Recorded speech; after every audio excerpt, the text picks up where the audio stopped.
Hello, welcome back to Aice International History. Today we're going to be going over chapter 2.1. Now let me say, chapter 2 is a pretty big chapter. There's a lot of information in it. So we have to start with the key terms. I know this doesn't have any silly cats on it. I'll draw a little cat here for you guys. But a little silly. But let's start. Okay, so Tsar's regime. Tsar's regime, Tsar's. It's basically a dictatorship, except specifically in Russia. Okay, that's all that is. I don't know why he has like 6 eyes. Okay. Sorry. Okay, let me. Anyways, so the U.S. Senate. The U.S. Senate is not from the U.S. It's one of the three political branches we have here, which say all have equal power, but the U.S. Senate specifically deals with treaties and international relations and wars and stuff and blah blah blah blah blah. Blah. Anyways, so to ratify. To ratify is to just give formal acceptance to something. Like ratifying a treaty means that they like accept it. So if I ratify, or I can't ratify anything because I'm not in the political power, but let's say the U.S. like ratify something, that means it's true. Yeah, basically. Communism. I'm sure you guys have heard of communism before, but if you don't know what it is, it's a government system that's based on the belief of a classless society, which means everyone owns everything. Everyone has an equal shared ownership of everything. It's a very interesting thing. Wow, communism sounds pretty good to most people in theory. We're gonna see how in history why a lot of people don't like it, because it doesn't tend to work out.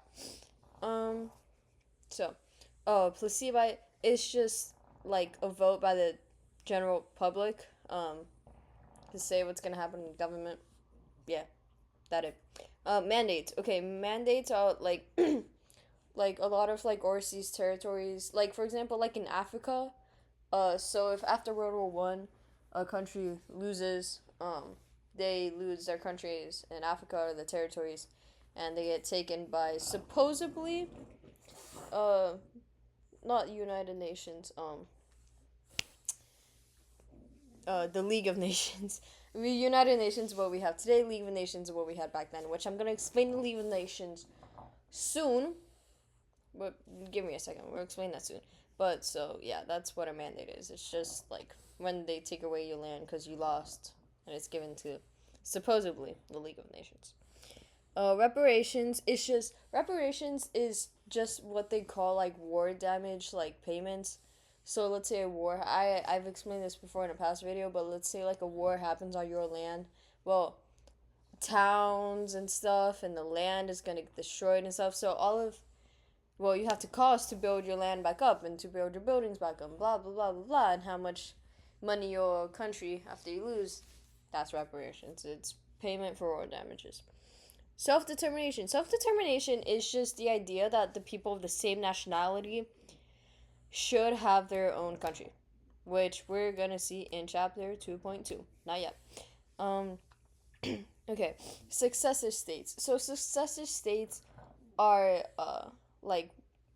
okay, so country loses a bunch of land, and so eventually they become their own territory. Not eventually, like they lose their land, and instead of giving it to another country, they become their own, which, as you can see, it goes pretty much, these two go hand in hand, because own nationality, yeah, whatever. Inflation, you guys live in America, you for sure know this one. It's good growth of clause remembers how our last key term had deflation, which was the instant lowering of costs. They had inflation a lot because after World War I, the economy went terrible, as you can imagine. Okay, war is expensive. Okay, minority group. Minority group, you guys don't know, it's just a small group of either it could be a nationality, a language, or religion, just small group that's mainly not represented, right? A dictator, you guys don't know this, dictator, absolute ruler. So the like real difference between dictator and a Tsarist regime is that this is specific to Russia. Okay, remember that. even though the same thing, to Tsarist regime, Russia. Anyways, so talking about Russia, let's talk about the Treaty of Brest-Litovsk. Brest-Litovsk. Wow, I need to learn how to speak other languages. Anyways, so as if you guys remember here, this is our guy Russia, right? And Russia had a bunch of territories like like Ukraine and stuff, and they lost all of them to Germany. And so here. Let me explain, right? So while Russia was in World War One, which was a very big war, so if Russia was fighting their own civil war, because there was this political party called the Bolsheviks, who so there's a whole Bolshevik war, civil war going on in Russia. So instead of fighting two wars at once, they were just like, okay, Germany, stop attacking us. We'll give you all this land. So they lose Poland, Estonia, lots of Lithuania, Ukraine, Georgia, and Finland. They lose, yeah. But that's just, the Bolsheviks end up winning, by the way. Anyways, so, another good topic we need to, get you guys caught up on. Again, there's a lot of words on this one, but I'll explain it pretty briefly. It's, Woodrow Wilson is the current president of America who believes in peace, okay? He wants peace. 14 points for peace, okay, guys? So I'll just say all of them really, really fast. Let's go. No more secret treaties between countries, nations able to sell and trade freely, on the sea, protectionist barriers to trade removed, and countries protecting free trade, nations reducing their armed forces, rival imperial claims settled by negotiation rather than conflict, taking into account the wishes of the native people, which is self-determination. I didn't finish writing peace. P-E-A. Is that? Let's say that's an A. That's an E. He. Anyways, Russia returned the land that was. Wait, which one is this? Russia returned and land. Oh, so that's just saying Germany, hey, give your land back to Russia. Did that happen? No. Land taken from Belgium during the war must be returned. France, free, blah, blah, blah. So, you guys can read the rest. But basically, Wilson's 14 points, as I got halfway through, he had a lot to say. Basically, he just wanted peace between nations, people to not fight anymore, and after World War One, all land be mostly given back to whoever got it then. But remember, that's just the U.S. Let's see what everyone else thinks. Oops, sorry. So let's talk about World War One a bit. So World War One, it was split between the Allies and the Central Powers. Allies, here you have USA, Japan, Russia, France, Britain, and Italy. Okay. Central Powers is Ottoman Empire, Austria-Hungary, and Germany. Okay. Paris Peace Conference. You guys are gonna for sure need to know this for your Aice exam. Okay. Paris Peace Conference is the big conference that happened after World War One to decide who won and who lost. Now, I'm not sure if you guys remember, Germany is actually Germany is pretty powerful, right? So France and Britain were fighting, and they were the strongest powers, but they needed a bit more help because, like I said, war costs a lot, okay?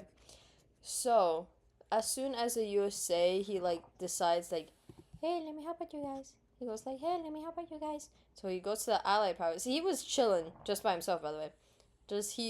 He supplied them, but he was just by himself. Until he got attacked by Germany, and he joined the war, and blah, blah, blah.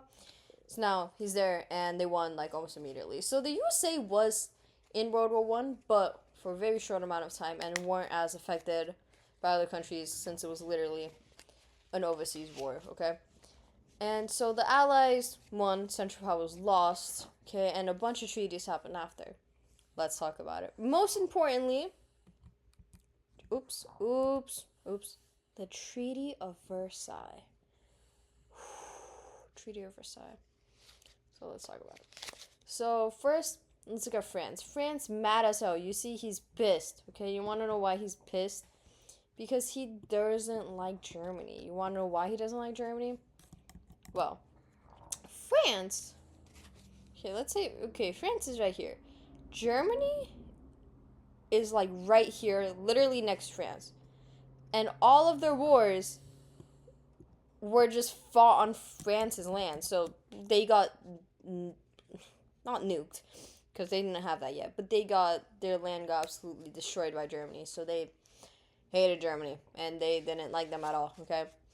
And so, oh, and by the way, the Treaty of Versailles happened in the Paris Peace Conference, right?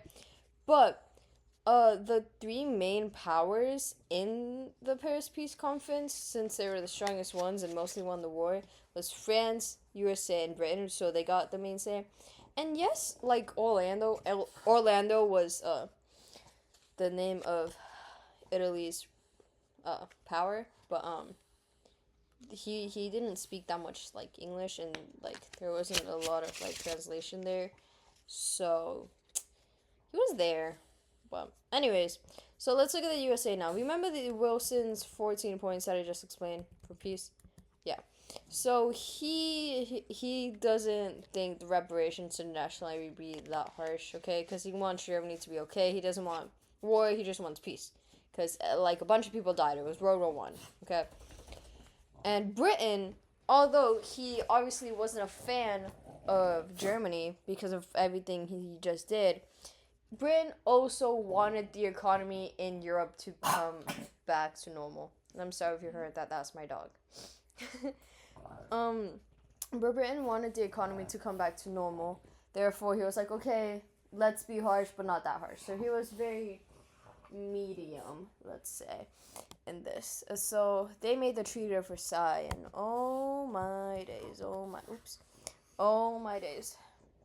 Let's talk about it in a second, because I have to go help my dog. He's going through something. Okay, guys, apologies. My dog's fine. He also tweaked out when he saw this, just as much as Germany did.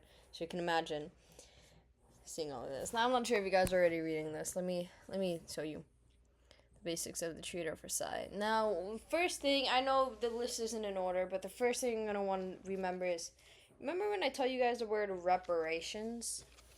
Yeah. So Germany had to sign this thing called the War Guilt Clause, okay, which basically means that they took all of the guilt for causing World War One. Not like officially, because, well, if you guys remember how World War One started, it had nothing to do with Germany really in the first place, but they had to sign it. And that's why the Treaty of Versailles is so harsh, because they get all the blame. So, because of the War Guilt Clause, they had to pay 6.6 billion euros reparations. And as you can imagine, in the time of World War One, okay, before the 1920s, this was insane, okay? This is crazy. 6.6 million euros? Billion euros? I'm sorry. That's, yeah. We'll see what happens to Germany later. That's in chapter 2.2. Now, first, okay, so they had to just give, like, all the land that they won in the war back. Because remember, like I said in my other video, World War One wasn't necessarily a war to, like, gain territory. It ended up being more of a war of just to see who can last strongest. Germany did not last the strongest. So, had to give all of their land back. They weren't allowed into the League of Nations. And yeah, if you guys remember back to my Wilson's 14 points, the League of Nations is, well, you know how we have now United Nations?